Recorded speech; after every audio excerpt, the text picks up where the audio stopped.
kanë qenë 2 lëkundje. Konkretisht, çfarë paralajmërojnë dhe a ka vend për panik? Siç e bë dhe ju një panoramë përgjithshme, situata ka vazhduar të jetë aktive që nga data 24 në afërsitë Tiranës, në zonën e Fushkrujës. Dhe normalisht janë regjistruar një numër i konsiderueshëm pas goditjesh, mbas goditjes që ne po e konsiderojmë kryesore tashmë, sepse magnituda e saj prevalon në raport me magnitudat e tjera, që është ajo e datës 24. Janë numëruar rreth 115 pas goditje në vijim dhe natyrisht këto të 2 goditjet e fundit ose 2 tërmetet e fundit që kanë ndodhur sot në mëngjes, kanë pas një karakteristikë që ndodhin mbas një ndërprerje rreth 24 orë ose pak më shumë se 24 orë nga aktiviteti, pra kemi një ndalesë të aktivitetit dhe vim në këto 2 goditje, të cilat mendojmë që për shkak të kësaj ndalese kanë pas dhe një potencial çik më të lartë, kanë shprehur një magnitudë më të lartë se sa ato para rencet. Dhe normalisht karakteristikat e tyre janë çik të dalluese sepse kanë ndodhur shumë afër me njëra tjetrën në kohë dhe janë të komplikuara, si më thënë, në aspektin e panoramës valore që paraqesin. Kjo është situata e drejtanishme. Karakteristike e kësaj serie është fakti që ndodhi një thellësi predominante rreth 18 deri në 19 kilometra.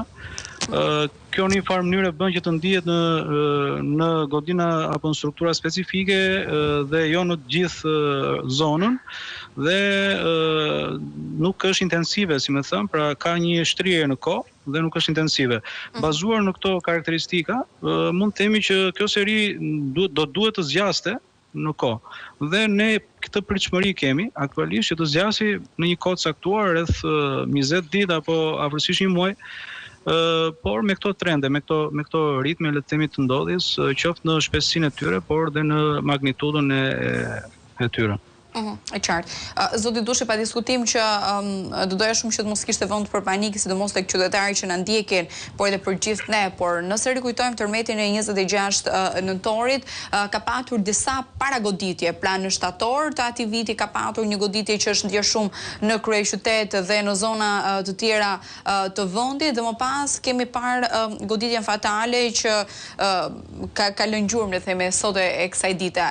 A jemi të prirur ndoshta për të paralajmëruar diçka dhe a ka vend ndoshta për t'u larguar në momentin që ndjejmë pas lëkundjet, pra ka një kërcënim në këtë rast?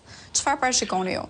Në bazë të historisë, pa diskutim është diçka që parashikohet. Po e qartë. Atëherë, siç e thoni dhe ju, domethënë duke qenë se është një dukuri komplekse e paparashikueshme shkencërisht, natyrisht përpjekjet bëhen vazhdimisht, ne mund të bëjmë dhe analogji të tilla, por në rastin konkret nuk mendoj se duhen bërë analogji të tilla, për faktin se kjo seri është në vazhdimsi tashmë.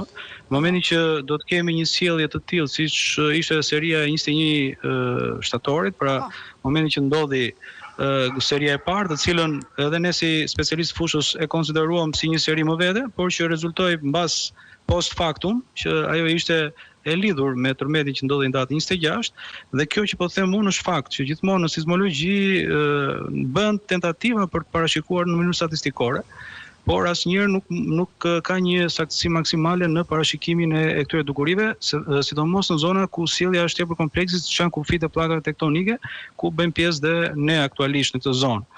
Dhe mund të themi që kjo do tregohet në vazhdimsi, nëse do ketë një sjellje të ngjashme me atë të shtatorit, atëherë vëmendja jonë do jetë më e shtuar, patjetër, por që momentalisht seria është duke vazhduar. Seria e shtatorit duhet të themi që vazhdoi disa ditë dhe pati një ndalesë të plot, e cila vazhdoi për një kohë shumë gjatë. Dhe mbas saj erdhi seria e paragoditjeve të imediate dhe tërmeti kryesor.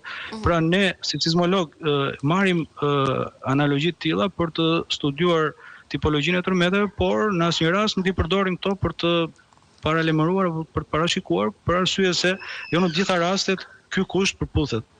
Dhe përderisa nuk ka me marrëveshje një gjë zyrtare, një mekanizëm zyrtar për të dhënë një alert direkt nga kjo mënyrë, domethënë atëherë ne jemi të kujdesshëm dhe i besojmë më shumë aspekteve statistikore, trendeve për të orientuar më shumë se sa për të dhënë një paralajmërim apo për të kërkuar lëvizje. Dhe për më tepër duhet shtoj që paniku nuk diskutohet që është krejt normal dhe është një karakteristik njerëzore dhe natyrisht është një nga aftësitë tona për të mbrojtur ndaj çdo rreziku, por nga një tërmet është që ke vështirë të largohesh për sa kohë rajoni është aktiv, sepse magnituda të tilla nëse ndodhin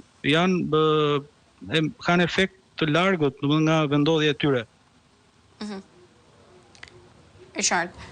Më duket se kam një shkëputje me